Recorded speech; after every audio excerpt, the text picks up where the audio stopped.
स्वागत है आप सभी का मेरे इस वीडियो में। फिर से मैं आप सभी के समक्ष एक प्यारा सा वीडियो लेकर के आया हूं। और जैसा कि पिछले वीडियो में ही मैंने बताया था कि मैं क्लास 12 का हिस्ट्री का पूरा सिलेबस कंप्लीट कराऊंगा अपने यूट्यूब चैनल के माध्यम से। तो आज मैं आप सबके समक्ष हिस्ट्री क्लास 12 के चैप्टर 1 लेकर के आया हूं, जिसको समझने का प्रयास करेंगे। पिछले वीडियो में मैंने बताया था कि इतिहास किसे कहते हैं, उसका डेफिनेशन बताया था, उसका विभाजन बताया था। आज इस वीडियो में मैं क्लास 12 का जो चैप्टर 1 है हड़प्पा सभ्यता, उसके बारे में चर्चा करने आया हूं। चलिए देखते हैं, समझते हैं क्या है इस चैप्टर में। चैप्टर का जो नाम है वो है ईंटें, मनके तथा अस्थियां। इसे हड़प्पा सभ्यता भी कहते हैं, इसे सिंधु घाटी की सभ्यता भी कहते हैं। सिंधु सभ्यता लिख देते हैं, सिंधु सभ्यता। इस चैप्टर का नाम को पहले समझ लेते हैं, चैप्टर क्या कहना चाह रहा है। यह अध्याय में क्या है, ईंटे, मनके तथा अस्थियां। ईंटे का मतलब ईटा ही होता है, मनके का मतलब होता है माला, और अस्थियां का मतलब हो जाता है कोई भी हड्डी। ठीक है, इस चैप्टर को समझने से पहले हम जान लेते हैं कि कुछ ऐसे टर्म्स है या कुछ ऐसे वर्ड है जिसको समझ लेते हैं, इसके बाद ही ये चैप्टर समझ में हम सबको आएगा। जैसे यहाँ पे लिखा हुआ है हड़प्पा सभ्यता, है ना। तो सबसे पहले जान लेते हैं कि आखिर ये सभ्यता होता क्या है।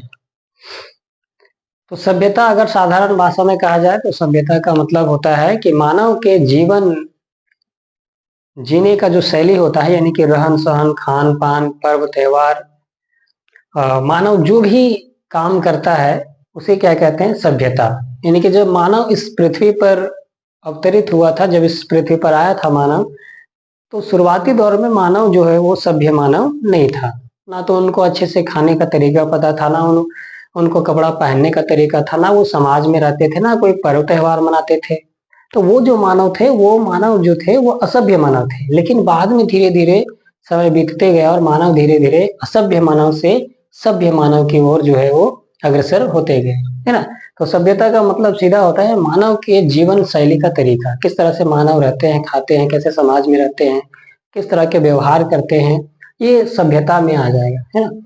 तो सभ्यता को यानी कि हड़प्पा सभ्यता को पढ़ने से पहले थोड़ा सा चर्चा कर लेते हैं कि विश्व में कितनी सभ्यताएं विकसित हुई थी। तो विश्व में लगभग 4 प्राचीनतम सभ्यताएं विकसित हुई थी, है ना। मेसोपोटामिया की सभ्यता, हड़प्पा की सभ्यता, मिस्र की सभ्यता, चीन की सभ्यता, ये 4 प्रमुख सबसे प्राचीन सभ्यताएं हैं। उन्हीं में से एक सभ्यता है हड़प्पा की सभ्यता। इसी सभ्यता के बारे में हम लोग इस चैप्टर में अध्ययन करेंगे, है ना। तो उम्मीद है कि सभ्यता का मतलब आपको समझ में आ गया होगा। कुल मिलाकर के मानव का जो जीवन जीने का तरीका है उसी को क्या कहते हैं, सभ्यता कहते हैं। आइए इस चैप्टर का जो परिचय है उसको एक बार देख लेते हैं कि क्या है इसमें। पहला जो आपका लाइन है वो है, आज से लगभग 5000 वर्ष पहले सिंधु नदी के तट पर सिंधु घाटी सभ्यता विकसित हुई थी। सिंधु सभ्यता जो है वो आज से लगभग 5000 साल पहले सिंधु नदी के तट पर विकसित हुई थी, है ना। नेक्स्ट है, सिंधु सभ्यता विश्व की प्राचीन सभ्यताओं में से एक है। सिंधु जो सभ्यता है वो बहुत ही पुरानी सभ्यता है, प्राचीन सभ्यता है। अभी जो 4 सभ्यता का नाम हम लिए है ना, चीन की सभ्यता, मिस्र की सभ्यता, नील एक और है फारस की सभ्यता, है ना, उसे मेसोपोटामिया की सभ्यता कहते हैं। तो ये सारे जो है नील नदी की सभ्यता या मिस्र की सभ्यता एक ही है। नील नदी के किनारे मिस्र की सभ्यता जो है वो विकसित हुई थी, इसलिए इसको नील नदी की सभ्यता या मिस्र की सभ्यता कहते हैं। उसके बाद है मेसोपोटामिया की सभ्यता। उन्हीं चारों में से एक है सिंधु घाटी की सभ्यता।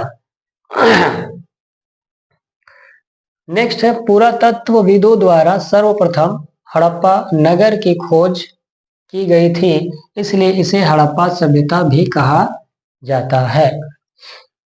इस सभ्यता को 2-3 नामों से जानते हैं। जैसे प्रारंभिक समय में इसको जो है सिंधु नदी की सभ्यता कहते थे या सिंधु घाटी की सभ्यता कहते थे, इसलिए क्योंकि इसके ज्यादातर जो स्थल थे या नगर थे वो सिंधु नदी के किनारे विकसित हुए थे, या सिंधु नदी के किनारे जो है वो ज्यादातर स्थल पाए गए हैं इसके इसके है ना, इसलिए इसको क्या कहते थे, सिंधु घाटी की सभ्यता। लेकिन जैसे ही इसका पहला शहर जब खोजा गया हड़प्पा, तब इसका नाम जो है वो हड़प्पा सभ्यता पड़ गया। इतिहासकार जो है इसे सिंधु घाटी की सभ्यता ना कह के और इसका नाम जो है हड़प्पा सभ्यता कहना उचित समझे। ठीक है, इसका इससे सवाल भी बन जाता है कि सिंधु घाटी सभ्यता का पहला शहर कौन सा खोजा गया था, तो ये हड़प्पा सभ्यता खोजा गया था, यानी कि हड़प्पा नगर खोजा गया था।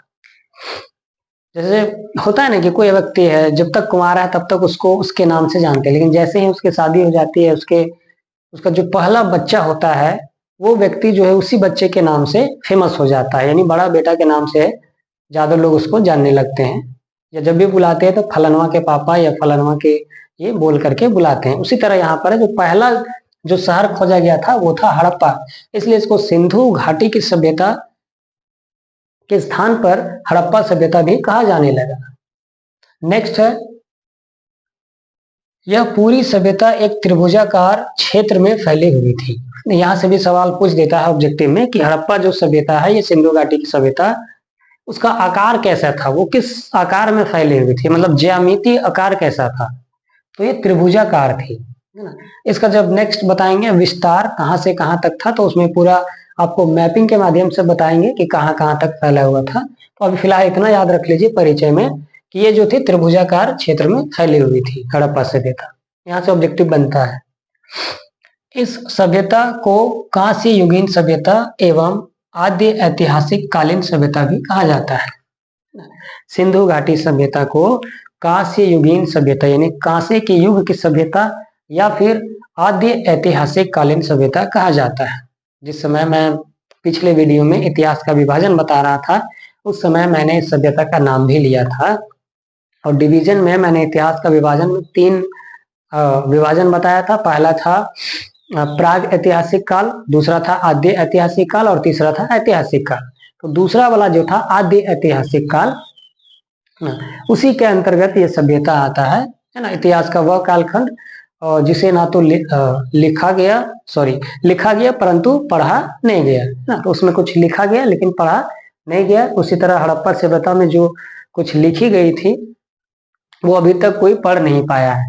तो ये आद्य ऐतिहासिक कालीन सभ्यता है, और उस समय कांसे का प्रयोग भी होता था, यानी ज्यादा धातुएं जो थी वो कांसे की बनी हुई होती थी, इसलिए इसको कांस्य युगीन सभ्यता भी कहते हैं। ठीक है, यहाँ से सवाल आपको पूछ सकता है कि सिंधु घाटी की जो सभ्यता है वो किस युग की सभ्यता है। ऑप्शन में वहां पर दे देगा कांस्य युग, लौह युग, पाषाण युग, इनमें से कोई नहीं। तो आपको जो है याद रखना है कांस्य युगीन सभ्यता थी। या किस काल की सभ्यता थी, प्रागैतिहासिक काल, आद्य ऐतिहासिक काल, ऐतिहासिक काल या सभी। तो आपको जो है आद्य ऐतिहासिक काल याद रखना है कि सिंधु घाटी की जो सभ्यता थी वो आद्य ऐतिहासिक कालीन सभ्यता थी। इसमें लिखा गया परंतु पढ़ा नहीं गया। नेक्स्ट है, सिंधु सभ्यता का सबसे बड़ा नगर मोहनजोदड़ो एवं सबसे बड़ा स्थल राखीगढ़ी है। यहाँ से मोस्ट इंपोर्टेंट क्वेश्चन बनता है जो अच्छे लोग कंफ्यूज कर जाते हैं। यहाँ मैंने क्या लिखा हुआ है, सिंधु सभ्यता का सबसे बड़ा नगर। नगर का मतलब होता है कि ऐसा क्षेत्र जो विकसित हो, यानी कि शहर हो, जहां सभी प्रकार की व्यवस्थाएं हो। तो अगर सबसे बड़ा नगर पूछेगा तो मोहनजोदड़ो होगा। नगर में क्या होगा, मोहनजोदड़ो। लेकिन जैसे ही पूछेगा कि सबसे बड़ा स्थल, तो सबसे बड़ा स्थल जो है वो राखीगढ़ी है जो हरियाणा में है। ठीक है, स्थल और नगर में क्या है, देखिए मान लीजिए ये दो कोई क्षेत्र है, ठीक है,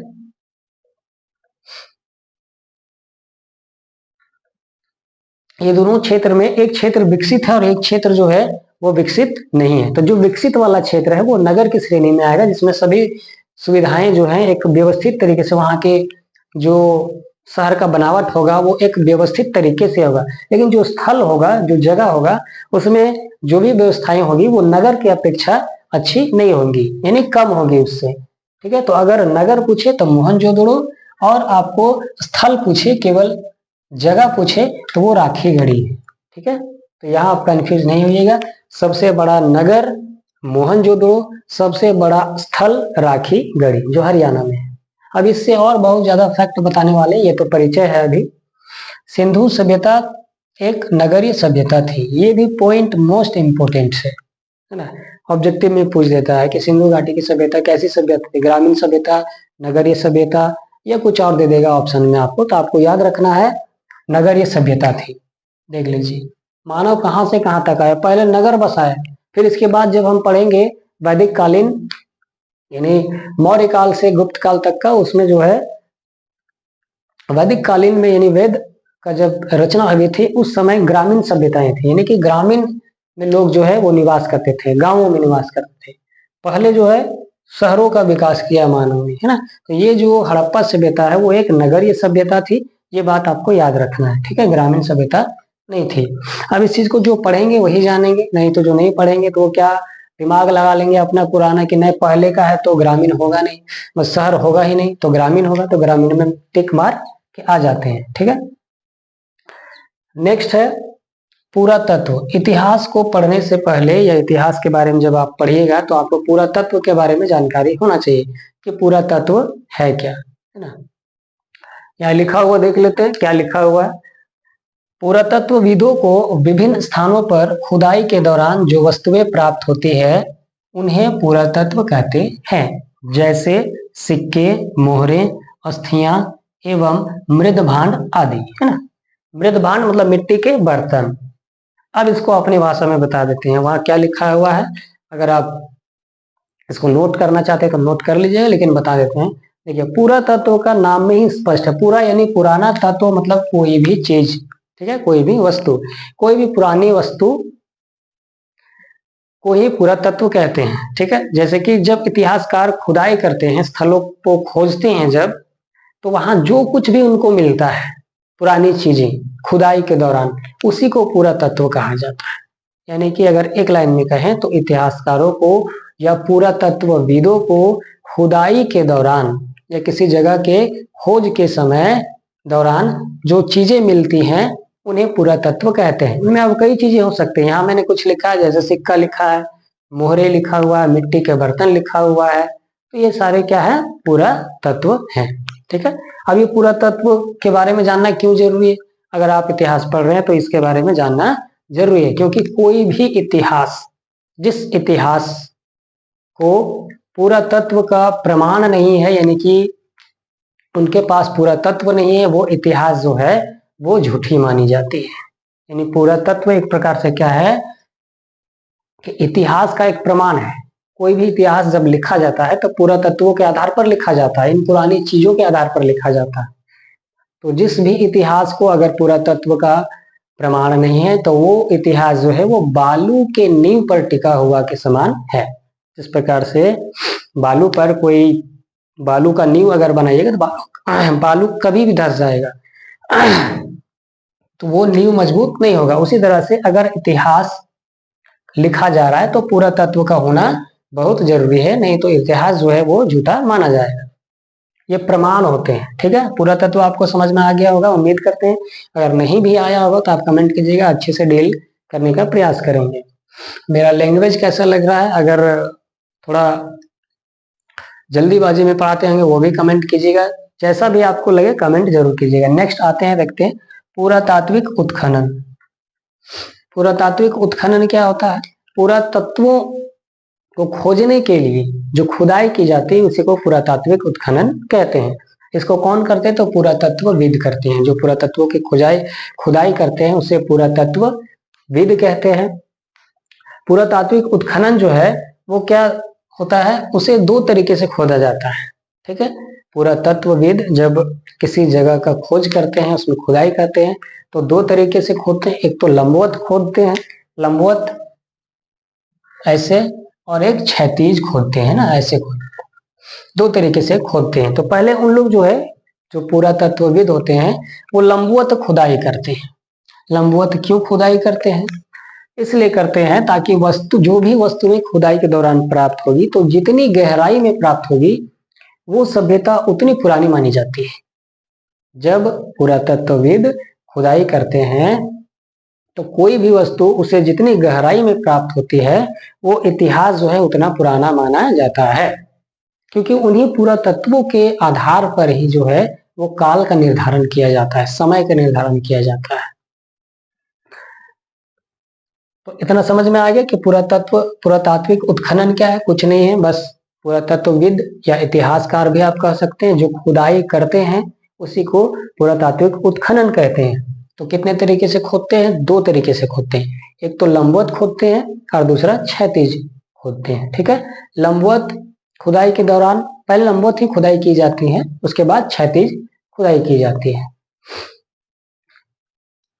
नेक्स्ट है, अच्छा ये खुदाई या उत्खनन का शुरुआत किसने किया था? तो एक महोदय है जिनका नाम है पीट रिवर्स महोदय, है ना। इन्होंने सबसे पहले जो है पुरातात्विक उत्खनन की नींव जो है वो मिस्र में डाली थी। कहाँ पर डाली थी? यहाँ पे मैंने लिखा हुआ है मिस्र में, इजिप्ट। मिस्र को इंग्लिश में इजिप्ट कहते हैं। तो मिस्र में डाली थी, और कितना ईस्वी में डाली थी? तो इसमें कोई ईस्वी मेंशन नहीं किया गया है ना, लेकिन इतना याद रखना है कि पुरातात्विक उत्खनन की नींव किसने डाली थी? तो ये पीट रिवर्स महोदय ने डाली थी। ये अगर आपको नहीं भी याद रहे तो उतना मैंडेटरी नहीं है, लेकिन याद रखना जरूरी है, आप चाहें तो याद रख सकते हैं। ठीक है, ये वाला पॉइंट जो है नेक्स्ट, 15 जनवरी 1784 ईस्वी को विलियम जोन्स ने कलकत्ता में एशियाटिक सोसाइटी की स्थापना की। ये मोस्ट इम्पोर्टेंट पॉइंट है, जिसे क्लास 12 में बहुत बार जो है पूछा गया है, पूछा भी जाता है। तो ये याद रखना है आपको कि 15 जनवरी 1784 को विलियम जोन्स ने कलकत्ता में एशियाटिक सोसाइटी की स्थापना की थी। इससे ऑब्जेक्टिव बनता है, ऐसे पूछ सकता है कि एशियाटिक सोसाइटी की स्थापना कब हुई थी? तो 1764 ईस्वी में, है ना। 15 जनवरी 1784 ईस्वी, सॉरी 64 नहीं, 1784 ईस्वी में इसकी स्थापना हुई थी, है ना, एशियाटिक सोसाइटी की। या ऐसे भी कह देगा कि एशियाटिक सोसाइटी की स्थापना किसने की थी? तो विलियम जोन्स ने की थी। किसने किया था? विलियम जोन्स ने किया था। ठीक, ये मोस्ट इंपोर्टेंट है, इसको आप जरूर नोट कर लीजिएगा या याद कर लीजिएगा। ठीक है, नेक्स्ट है 1861 में भारत में पुरातत्व विभाग की स्थापना हुई। इसके डायरेक्टर कनिंघम महोदय को नियुक्त किया गया। ये भी याद रख लेना, कनिंघम महोदय। ये भी मोस्ट इंपोर्टेंट है, यहाँ से डायरेक्ट सवाल पूछता है ऑब्जेक्टिव में कि भारतीय पुरातात्विक विभाग के प्रथम जनरल डायरेक्टर या डायरेक्टर किसको बनाया गया था? तो कनिंघम महोदय को बनाया गया था। जो भारतीय पुरातात्विक विभाग की जब स्थापना हुई तो उसका जो पहला जनरल डायरेक्टर बनाया गया वो बनाया गया था कनिंघम महोदय को। तो ये था आज का इतिहास का चैप्टर 1 का इंट्रोडक्शन था, परिचय था। इसके बाद टॉपिक वाइज अभी तो पूरा चैप्टर ही बाकी है, और मेन पॉइंट जो है, मोस्ट इंपोर्टेंट पॉइंट अभी बाकी है। ये तो बस एक परिचय था। कैसा लगा आप लोग को जरूर बताइएगा। इसके बाद रेगुलर आपको जो है वीडियो ला करके आपके सामने रखेंगे, पूरा सिलेबस कवर कराएंगे मेरे यूट्यूब चैनल पर सतीश क्लासेस में, आप जाकर के देख सकते हैं। वैसे विद्यार्थी जिनके पास समय नहीं, कोचिंग या कॉलेज जाने का, जो नहीं जा पाते हैं, वो इस वीडियो को मेरे चैनल पर जाके देख सकते हैं। चैप्टर वाइज जो है आपको पूरा हिस्ट्री का मिल जाएगा।